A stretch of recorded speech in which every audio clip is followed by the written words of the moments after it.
আলহামদুলিল্লাহ ওয়াসসালাতু ওয়াসসালামু আলা রাসূলিল্লাহ আম্মা বাদ। কোনো মুসলমানকে লানত করা বৈধ কিনা জায়েজ কিনা এই বিষয়ে উলামায়ে কেরাম রিদওয়ানুল্লাহি তাআলা আলাইহিম আজমাইন সুস্পষ্টভাবে বলেছেন কোনো মুসলমানকে লানত করা যাবে না। কেননা লানত শব্দটির অর্থ হলো দূরে সরিয়ে দেওয়া, তাড়িয়ে দেওয়া এবং আল্লাহ তাআলার রহমতের পথ থেকে ঘৃণার পথে ঠেলে দেওয়া। এজন্য কোনো মুসলমানকে লানত করতে উলামায়ে কেরাম রিদওয়ানুল্লাহি তাআলা আলাইহিম আজমাইন নিষেধ করেছেন। ইমাম নববী আলাইহির রাহমা তিনি এই ব্যাপারে উলামায়ে কেরামদের ঐক্যমত উল্লেখ করেছেন যে কোনো মুসলমানকে সুনির্দিষ্টভাবে লানত করা যাবে না। তোমার উপর আল্লাহর লানত, তার উপর আল্লাহর লানত, সে মালউন, এরকম বলার কোনো সুযোগ নেই। বরং এটাকে হারাম বলা হয়েছে। সমস্ত মুসলিম উম্মাহ এই ব্যাপারে ঐক্যমত পোষণ করেন। আল্লাহ সুবহানাহু ওয়া তাআলা কোরআনুল কারীম সূরা আল আহজাব আয়াত নম্বর 58 ইরশাদ করেন, ওয়াল্লাযীনা ইউযুনাল মুমিনুনা ওয়াল মুমিনিনা ওয়াল মুমিনাতি বিগাইরি মাকতাসাবু ফাকাদ ইহতামালু বুহতানান ওয়া ইসমান মুবিনা। যারা মুমিনদেরকে, নর বা নারীকে কষ্ট দিল কোনো কারণ ব্যতিরেকে, তাকে লানত করলো, বকাবকি করলো, গালাগালি করলো, আল্লাহ সুবহানাহু ওয়া তাআলা এটাকে কবিরা গুনাহ হিসেবে কোরআনে কারিমে উল্লেখ করেছেন। কেউ আপনার পছন্দের নাও হইতে পারে, কেউ আপনার চিন্তার সাথে একমত নাও হইতে পারে, কারো চরিত্রের মধ্যে কুলসতা থাকতে পারে, অথবা অপরাধপ্রবণ ব্যক্তি হতে পারেন, কিন্তু তিনি যদি নিজে মুসলমান দাবি করেন এবং মানুষ যদি মনে করে তিনি মুসলিম, তাহলে তাকে লানত করার কোনো সুযোগ নেই। রাসূল করিম সাল্লাল্লাহু আলাইহি সাল্লাম থেকে সহিহ হাদিস বর্ণিত হয়েছে, রাসূলুল্লাহ সাল্লাল্লাহু আলাইহি সাল্লাম বলেন, লানুল মুমিনে কাকাতলিহি, কোনো মুসলমানকে লানত দেওয়া তাকে হত্যা করার মতোই অপরাধ। হাদিস বুখারী এবং মুসলিমে সহিহ সনদে বর্ণিত হয়েছে। সুতরাং তোমার উপর আল্লাহর লানত বর্ষিত হোক, এই কথা আপনি কোনো মুসলমানকে বলতে পারেন না। হযরতে সালামা ইবনুল আকওয়া রাদিয়াল্লাহু তাআলা আনহু থেকে বর্ণিত হয়েছে, রাসূলুল্লাহ সাল্লাল্লাহু আলাইহি ওয়াসাল্লাম বলেন, হাদিস সহিহ, আমরা যখন কোনো ব্যক্তিকে লানত করতে দেখেছি যে সে তার অপর ভাইকে লানত করছে, তখন আমরা এটা ধারণা করে নিতাম এবং বুঝতে পারতাম যে সে একটি বড় কবিরা গুনাহে লিপ্ত হয়ে গিয়েছে। আর রাসূলুল্লাহ সাল্লাল্লাহু আলাইহি ওয়াসাল্লাম নিজে বলেছেন, আমাকে আল্লাহ রাব্বুল আলামিন লানতকারী হিসেবে প্রেরণ করেন নাই, মানুষের সাথে দুর্ব্যবহার করার জন্য আল্লাহ তাবারক তাআলা আমাকে প্রেরণ করেন নাই।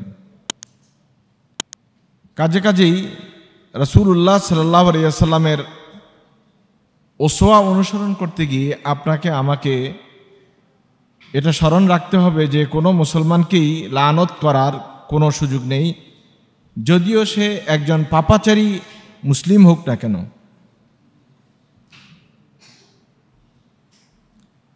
হযরত আয়েশা সিদ্দিকা রাদিয়াল্লাহু তাআলা থেকে বর্ণিত হয়েছে যে রাসূলুল্লাহ সাল্লাল্লাহু আলাইহি ওয়াসাল্লাম একদিন হযরতে আবু বকর রাদিয়াল্লাহু তাআলা আনহুর পাশ দিয়ে যাচ্ছিলেন।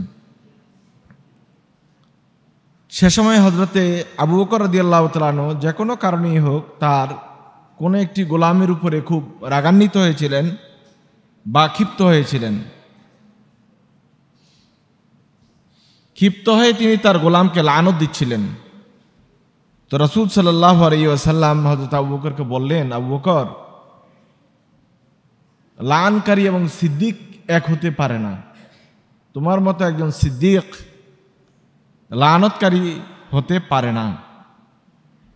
তারপর হযরত আবু বকর রাদিয়াল্লাহু তাআলা আনহু রাসূলুল্লাহ সাল্লাল্লাহু আলাইহি ওয়াসাল্লামের একথা শোনার পরে গোলামটিকে আজাদ করে দিলেন এবং রাসূল সাল্লাল্লাহু আলাইহি সাল্লামের কাছে এসে বললেন, ইয়া রাসূলুল্লাহ, আমি আর কখনো কাউকে লানত করব না। এরকম অনেকগুলো হাদিস আমাদের কাছে এসেছে, সহিহ হাদিস, যেগুলোতে রাসূলুল্লাহ সাল্লাল্লাহু আলাইহি ওয়াসাল্লাম লানত করতে সরাসরি নিষেধ করেছেন। উম্মু দারদা রাদিয়াল্লাহু তাআলা আনহা রাদিয়াল্লাহু তাআলা থেকে হাদিস বর্ণিত হয়েছে, তিনিও রাসূলুল্লাহ সাল্লাল্লাহু আলাইহি ওয়াসাল্লাম থেকে সহিহ সনদে হাদিস বর্ণনা করেছেন যে রাসূল সাল্লাল্লাহু আলাইহি ওয়াসাল্লাম লানত করতে নিষেধ করেছেন এবং লানতকারীরা কখনো কিয়ামতের মাঠে শাফাআত করার সুযোগ পাবে না। আল্লাহ রাসূল সাল্লাল্লাহু আলাইহি ওয়াসাল্লাম এ ব্যাপারে সতর্ক করেছেন। এজন্য প্রত্যেকেই এই বিষয়টি সতর্ক থাকতে হবে। তবে উলামায়ে কেরাম রিদওয়ানুল্লাহি তাআলা আলাইহিম আজমাইন কাউকে নির্দিষ্ট না করে স্বাভাবিকভাবে লানত করার বিষয়টিকে অনুমোদন দিয়েছেন। তার মানে হলো কোনো একটা আমল, কাজ যেটা খারাপ, ঘৃণিত, কবিরা গুনাহ, এই কাজে যিনি মুবতালা হন তাদের সকলকে এই লানতের আওতায় আনা বা লানত দেওয়া এটা হারাম নয়, কিন্তু ব্যক্তিগতভাবে শুধু একজনকে বলার সুযোগ নেই। এ প্রসঙ্গে উলামায়ে কেরাম রিদওয়ানুল্লাহি তাআলা আলাইহিম আজমাইন কোরআনে কারীম থেকে দলিল প্রদান করেছেন। আল্লাহ সুবহানাহু ওয়া তাআলা সূরা আল বাকারা আয়াত নম্বর 89 আল্লাহ তাআলা বলছেন, ফালানাতুল্লাহি আলাল কাফিরিন, আল্লাহর লানত কাফিরদের উপরে। সূরা হুদের 18 নম্বর আয়াতে আল্লাহ রাব্বুল আলামিন বলছেন, আলা লানাতুল্লাহি আলাজ জালিমিন, সাবধান, জালেমদের উপরে আল্লাহ রাব্বুল আলামিনের লানত। সূরা আলী ইমরানের 31 নম্বর আয়াতে আল্লাহ তাআলা বলেন, সুম্মা নাবতাহিল ওয়া নাজাল লানাতুল্লাহি আলাল কাযিবিন। এখানে একজন মিথ্যাবাদী বা সুনির্দিষ্ট কোনো মিথ্যাবাদীর কথা বলা হয়নি। মিথ্যাবাদী গ্রুপ যারা মিথ্যা বলতে অভ্যস্ত তাদেরকে একসাথে লানত করা হয়েছে। কোরআনে কারীমে এ ধরনের উদাহরণ আপনি অনেক পাবেন, যেখানে আল্লাহ সুবহানাহু ওয়া তাআলা মিথ্যাবাদী, জালেম, বড় বড় কবিরা গুনাহে অভ্যস্ত বা লিপ্ত লোকদেরকে আল্লাহ সুবহানাহু ওয়া তাআলা লানত দিয়েছেন। রাসূল করিম সাল্লাল্লাহু আলাইহি ওয়াসাল্লাম থেকে সহিহ হাদিস এসেছে বুখারী শরীফে, আল্লাহ রাসূল সাল্লাল্লাহু আলাইহি ওয়াসাল্লাম থেকে হাদিস বর্ণিত, আব্দুল্লাহ ইবনে ওমর রাদিয়াল্লাহু তাআলা আনহু বলেন, লাআনাল্লাহুল ওয়াসিলাতা ওয়াল মুস্তাওসিলাতা ওয়াল ওয়াশিমাতা ওয়াল মুস্তাওশিমাতা, যারা উল্কি করে অথবা বিভিন্ন রূপক রূপচর্চা করে আল্লাহ তাআলা তাদের উপর লানত বর্ষণ করেন। তো রাসূল সাল্লাল্লাহু আলাইহি ওয়াসাল্লাম কারো নাম ধরে ব্যক্তিগতভাবে কারো উপর লানত দেননি, এই কাজ যারা করে তাদের উপর লানত দিয়েছেন।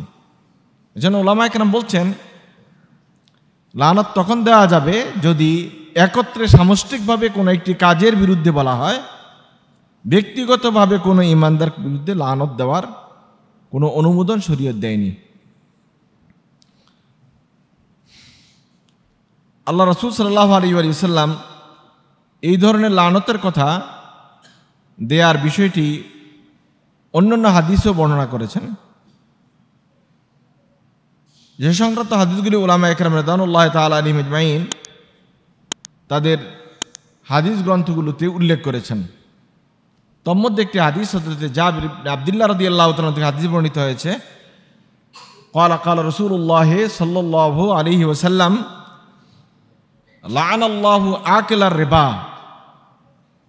যারা রিবা বা সুদ গ্রহণ করে তাদের উপর আল্লাহর লানত। এমনকি যারা সুদ নেয়, কাজ কারবার করে, লেনদেন করে, সাক্ষী হয়, লিখে, সবার উপর আল্লাহ রাসূল সাল্লাল্লাহু আলাইহি ওয়াসাল্লাম লানত বর্ষণ করেছেন। এরকম সামষ্টিকভাবে লানত দেওয়াকে শরীয়ত বৈধতা দিয়েছে, জায়েজ বলেছে। ব্যক্তিগতভাবে কোনো একজন লোক সুদখোর, আপনি জানেন সে সুদ খায়, তবুও তাকে শরিয়া লানত দিতে নিষেধ করেছে। আল্লাহ সুবহানাহু ওয়া তাআলা আমাদেরকে বিষয়টি বুঝার তৌফিক দান করুন।